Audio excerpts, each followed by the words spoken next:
Human beings are searching for the personal experience of reality. They are seeking to come to understand themselves, to find a reason for their own existence. And so you go round and round and round, ever chasing the illusion that there is something outside yourself, outside your here and now, to be attained that will make things better.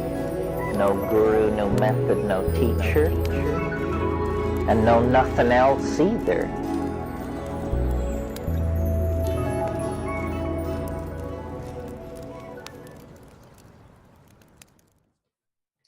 Welcome, fellow Phoenixes, to the Spiritual Phoenix Podcast, where we make a daily offering to the divine by putting our past on the pyre, searching the smoke for spirituality, turning the ashes into art, adapting isolation into connection, and manifesting mental wellness. I'm your host, Ross Cessna, and together we are the Spiritual Phoenix. The intent of this show isn't to tell you what to think, but to get you to think and originally articulate yourself in a way that is uplifting. We are the artists of our lives, and today is a blank canvas. Let's collectively create a better tomorrow. And right now, I'd like to take a moment and just focus on what we're grateful for today.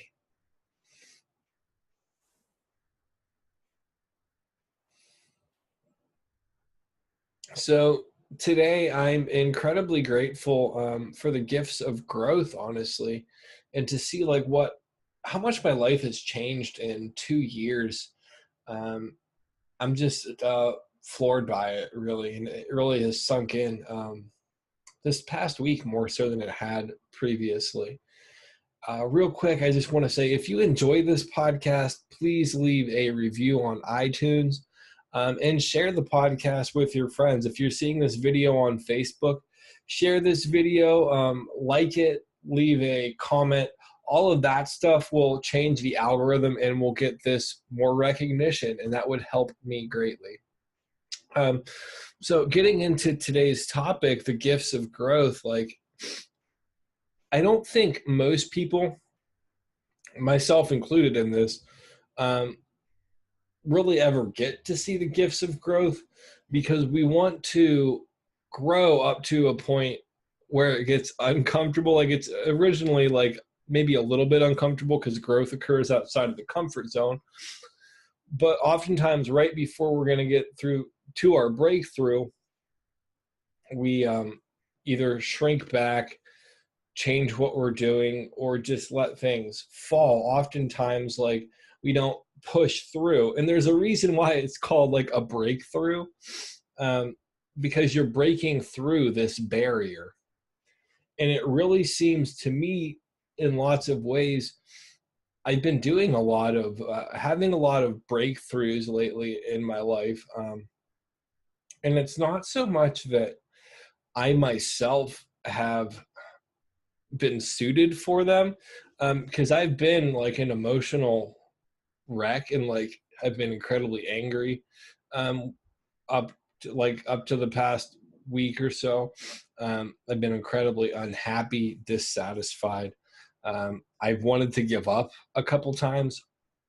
And what I attribute that motivating factor that kept me going, and this is a big expression of growth, is faith. And not religious-based faith in a particular belief structure, but faith in the universe and some divine principle that I can get through this, and that something is helping me, and that I'll be all right. That pushing forward will benefit me more than staying stagnant, I guess. And I really think that that's what a lot of people fail to do. There's a saying in the recovery program I'm in: don't leave 5 minutes before the miracle. And I think that, again, that's where most people fall short. I heard this really good speaker share recently, and he kind of said, always do that one extra thing when you want to give up. No matter where you're at in life, if you're applying for jobs, apply for that one extra job if you're working on a business, do that one extra thing for your business. Like, continually push yourself. And I think the other really big trick that people miss in a lot of this stuff is this whole concept of doing stuff maybe not so much to achieve a specific set of results. Like, have the intention that that's what you'd like. I mean, that's fine to have that, but also leaving the results in the hands of the universe or your higher power, whatever you want to call it, and recognizing that sometimes just putting the action into stuff because that's what you want to do, because you feel that you're doing the right thing, and that if you don't get a reward or don't see any benefit from it, you understand that over a long enough period of time, investing that extra energy in an intelligent way can benefit you just in furthering your character. There is this concept in The Five Rings by Musashi. And he's talking about this concept of emptiness. And this concept of emptiness, he says there's two types of emptiness. The first type is emptiness without knowledge, like emptiness without right action, or emptiness with right action. And the way that you develop this emptiness with right action is by being mindful of the right behavior for long enough where you reprogram yourself to respond that way without thinking. And I've really, that switch has been flipped in my life, I guess, in some areas. I won't say all areas. I'm not perfect. I still have a lot of growth to do. But it's been switched in some areas of my life specifically because of having faith and pushing forward despite all those self-limiting beliefs I've cultivated over my life that I've been able to shed largely because of emptiness, because of being mindful of it to a point where it becomes pattern. Now, like, to get to some of the gifts of growth that I've seen just from following this path of recovery, part of it is the 12 steps, other parts of it I'll talk about some other time. But so 6 years ago, I wasn't drinking, but I was smoking a lot of hash. And honestly, 11 days to the day, I'll even do an episode most likely on that. I ended up in the psych ward having a psychotic break. And my psychotic break had started before that. So I was completely batshit out of my mind 6 years ago, like completely detached from reality. Pretty much the job I had, I couldn't work anymore. The relationship I had ended. Living in California, I moved back home that October. So all that was 6 years ago. From that period, about 5 years ago till 2 years ago. So for a 3-year period after that, I didn't do anything. I just smoked weed all the time. I worked briefly. I was miserable. I didn't have any social interaction. I wasn't doing anything with my life. 2 years ago, I was still smoking weed, but around this time, I reached out to a local nonprofit organization, and I started to go to these meetings that they had. That was National Alliance of Mental Illness or on Mental Illness or whatever. But anyhow, I started going to these meetings that they had, and that was like the first real social interaction I had, and I don't know how long. And that was like group therapy, and it started to get me integrated in everything. Now, I had offered to help the lady at NAMI in my first email, and when she didn't respond immediately, I like went bananas and insulted her and all this stuff. Because of how insecure I was, how broken down I was, how beat up I was. And like, she actually still understood everything and explained her part. And like, I really had to apologize. And then like a month and a half later or so after being involved in that program, I really started to evaluate my behavior with this woman in my life at the time. And I recognized how immature I was, how at at 32 at that time, I was acting like I was 12 or 13, and how I didn't want to act that way towards women anymore or carry myself that way because it was embarrassing. Then I started my journey of recovery from addiction and substances. And through that journey of addiction and substances, I started this podcast October 31st of 2016. Then I continued to work on the podcast in April or March of 2017. I got taken off of mental health medication because of the meditation, yoga, Tai Chi practice I had instilled in my life. And meditation, Tai Chi, and yoga are still something I do on almost a daily basis. And I've maintained that habit for close to a year. Something else that I need to get, I need to highlight why that was difficult for me to say, is that I exercised very early on in my recovery, and that really helped me a lot. And then it fell off. Also, I was very actively using my creative talents, and that kind of petered off, struck back up, blase blah. Anyhow, last September, I celebrated a year clean of substances. And at that point, I was 6 months off of mental health medication. And I really dove into the program on a deeper level. Since then, I've published my first book, which was 10 years of my poetry. It's called Vagrant Verses. If you don't have it already, you can get that on Amazon. I've managed to rework my website. I've managed to make more money off of tarot reading than I had.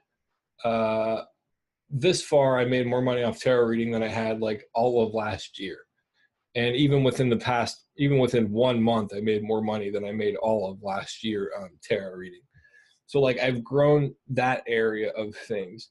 I've started doing shows with my business. All of these things in my life are popping off. And it's not because I sat around and waited for them to happen. It's because I put effort in on a regular basis and took action. And then when I stopped believing in myself, I believed that my higher power was looking out for me and guiding me through this stuff. Since all of that, I celebrated, I'm on my 22nd month clean of all substances. I celebrated a year off mental health medication. I'm getting to a space now where I'm starting to teach classes about how to do some of the stuff I do. I'm going to begin writing my second book, explaining these concepts that have helped me and this concept of elemental recovery. I've created a Facebook group to teach people and to have community based on self-expansion. Reworked my whole tarot reading thing. Life is completely full and there's so much growth. And I'll share this last amazing gift of growth as a closing thing. So this past weekend, I went to this concert. One of my ex-girlfriends from Las Vegas flew in. Her and I are just friends. She's in a long-term committed relationship. So there was no physical intimacy in that sense, but there was this sense of getting to be intimate by just holding space and being a decent human being to somebody that I was a piece of shit to. So it was this deep amends making process. And when I talked to my sponsor about it, I had told him, saying something to her at this stage isn't going to make a difference because I've already told her that. What do I do to make amends? Do I just be a decent human being and hold space and all of that? And he's yeah, that's all you really can do. Show the growth and show that you've learned from those mistakes. And this whole weekend was like that. And there was this deep intimacy of conversation of recognizing somebody who meant so much to me at one point and seeing them and seeing how much growth they have done in their own life and seeing just being grateful for the freaking experience of getting to do that. And then also outside of that amends making process, I got to do this another living amends where this person had passed out at the concert because it was like the typical music festival where people are partying left and right. This person passed out at the concert, and people were like, his one buddy, quote unquote friend, was asking people to come up and draw on him. And previously in my active addiction, I had like done that to one of my friends a lot, like a great deal. And it's something that I do feel like a piece of shit about, because it's completely disrespectful. And this person asked me, and I was like, nah. And he was like kind of put off by it. But it was cool to like have learned from that mistake as well. And then also, so many people ask me, do you want to hit this joint? Do you want to get stoned? Do you want to do this? Like, more people than probably asked me my whole life when I was using. And it wasn't even like I had to think about it. It was just like, no, I don't get high, or no, thank you, I don't party. I shouldn't even say I don't party. I party. I don't use substances to party. Like, but it was cool because it was that concept of like emptiness, where it was just trained response to like, I don't get high anymore. I don't need to. Like, I'm always high on life. I'm high on spirit. I'm high on how I live. And then just like there's a deep reflection of seeing how people carry themselves. And these people were supposed to be in this spirit of love and light and respect and tolerance, but they're up all night screaming and trashing the woods and like throwing fireworks, just all this insanity. And just to be so grateful to like be where I was at with it. So I'm just grateful for the gifts of growth. And if you're in this growth process yourself, give yourself the luxury of hanging on one more minute. Give yourself the luxury of doing one more thing to make your life better. Give yourself the luxury of giving yourself a freaking chance and not giving up when you want to quit. That's all I really got. My store has been updated. It will be live again probably after this video airs. I have built a new tarot reading page. It's going to be, there's no freebies. You can buy readings, or I might give tips occasionally about what cards mean, stuff like that. No free readings, none of that. I work hard for this, and I deserve compensation for what I do. And I don't mean that in a disrespectful way. I mean it in a self-love kind of way. I do have the group that I mentioned earlier, Temple of Mushin. And if you join that group, there will be some free courses. Like, I'll probably do 5 or 6 free 5-day courses of stuff that I've done personally that can help you grow, get a better quality of life. And yeah, thank you so much for your time. Like, share this video, leave a review, check out my website, www.thespiritualphoenix.com, and have a blessed day. Peace.